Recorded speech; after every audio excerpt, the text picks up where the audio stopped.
While I'm on this subject also, this is part 3 of those that are dealing with anxiety and depression. Let me explain a few things on how to get rid of some of the negative chatter in your brain and change the energy that you have. When you are stuck in the energy of depression and anxiety, again, you do have a lot of fear, you have a lot of darkness surrounding you. And in order to change that energy that you're holding on to, and I believe that people hold on to that because, again, they don't know how to release it. So some of the ways that you can release that energy so you can start to see a new way of looking at things and changing the neurons in your brain and helping your brain realize that we don't need to live like that. Life it really is too short to live with anxiety and depression. And again, even though it's a very real thing, I want you to just pay attention for just a few more minutes. Number 1, I want you to change your thought right now and make a choice. I am no longer depressed. I am no longer experiencing anxiety. I am free. So I want you to think of the emotion, that what it would feel like if you did not have anxiety or depression. So it could be freedom. It could be happiness. It could be safety. It could mean different for anybody. So that emotion that is coming up for you of, if all that was clear for you, what would it feel like? What is that emotion and that feeling that you would want or that you would have if that was no longer there? And that's what you're going to be thinking of all day long. Instead of saying, I wish I had freedom. I wish I had peace. I wish I was safe. I wish all this, you're going to assume that you do. So you're going to either write things out on your bathroom mirror, or you're going to constantly in your head. I sometimes have programmed my phone to put in positive affirmations, and it will alarm 3 or 4 times a day to remind myself that I am free. I am at peace. I have love. I have love for myself, and I have love for others. I am safe. So again, what worked for me isn't going to be what my emotion isn't going to be your emotion. And so having those, and you're going to remind yourself, that is the one thing that you can do. Another thing is journaling, and journal as if you already have the life you want. That is void of the depression and the anxiety. What does that look like? And for some of you, I can already hear you. I don't know what it looks like. And if I knew what it looked like, I would have it. Okay, go back to your thoughts that you're going to need to remind yourself and change again. We're changing the energy. Once when we change our thought, it does change the energy. And then some of you are going to say, well, then my mind goes right back to being negative again. Then you're going to fight it and you're going to go right back to the negative. We all have negative thoughts throughout the day. We all do. I don't care who you are. We all do. It's just a matter of mastering those positive thoughts more than and entertaining the positive versus the negative. And so the other thing is I need you to have quiet time. When we're having anxiety and depression, again, our mind is, having this talk back and forth all day long. So we need to shut it off.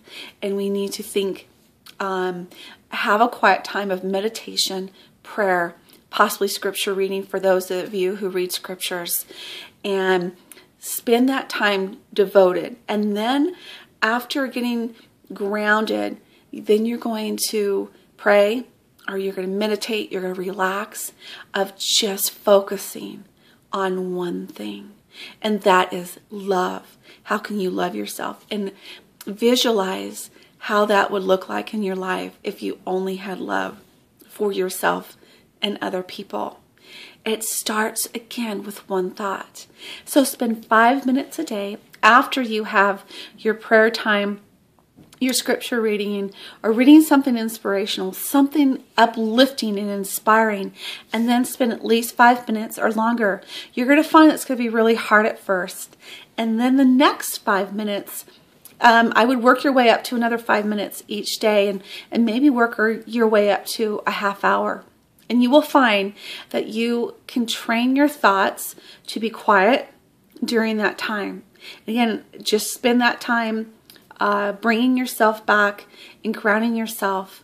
And whether it's journaling, you can do journaling during this time to help train your brain to go from 5 minutes to 10 minutes to 15 minutes to 20 minutes of having peace.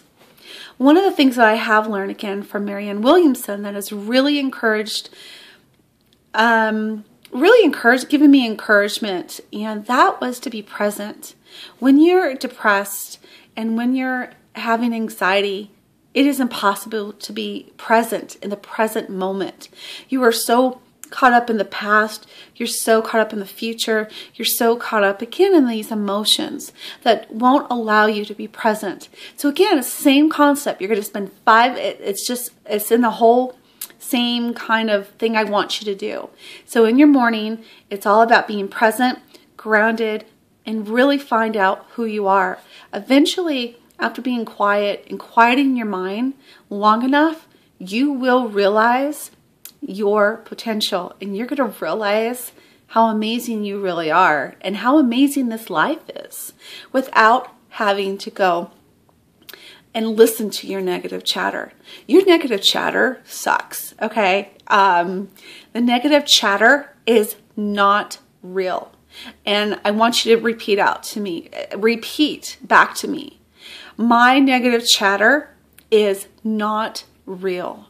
Anything that is discouraging, anything of a feeling, emotion that discourages you, shames you, is not of love for yourself. And turn it around and start to see the positive things about you. You are all uniquely beautiful. You all have a gift. You all have a mission in this world. And it's not about being stuck in your own pain. I know it's painful to have anxiety and depression, a lot of pain. And again, people don't understand all the time. I do. And I have beat it. I haven't been depressed for a long time. Usually when I'm, my crazy hormones, when I've either been on my period or pregnancy. Pregnancy is the worst for me. And I realized that I started having a lot of health issues. And I realized it was all from that depression, unresolved resentment. And I started to have cancer. I started to have gallstones. My knee. Everything was starting to fall apart. I have not been sick in 5 years. Because 5 years ago, I made a decision. Enough is enough. And realized that the correlation of me feeling like, well, I'm sick. And I use that excuse. I'm sick. I don't feel good. And so therefore, my body was trying to heal itself, and I was just manifesting more illness. So, been 5 years clean now. And I mention clean because it is. It's almost can be just as debilitating as an addiction. And I want you to see the world. And the world is full of love and light. And people are going to be around you to help support you. That's tip number 3. I want you to manifest, either write in a journal, make a vision board of the people you want to show up in your life to help you. It will happen. They won't happen with the negative chatter. They'll only happen with the positive. And you're only going to do that by having your quiet time and thinking about entertaining only those positive thoughts. Again, 5 minutes, it's all. And then you're going to work your way up to 10 and 15 and 20. And then pretty soon you will have a handle on those negative thoughts and the negative chatter that is so not your friend. Love is your friend. Love is out there. You are worthy and deserving of feeling fantastic. And you shouldn't have to suffer any longer. Live. God has made you to enjoy this world. God has made you to have a mission and help other people, and go out and do it. I wish you the best, and I know that things will be better.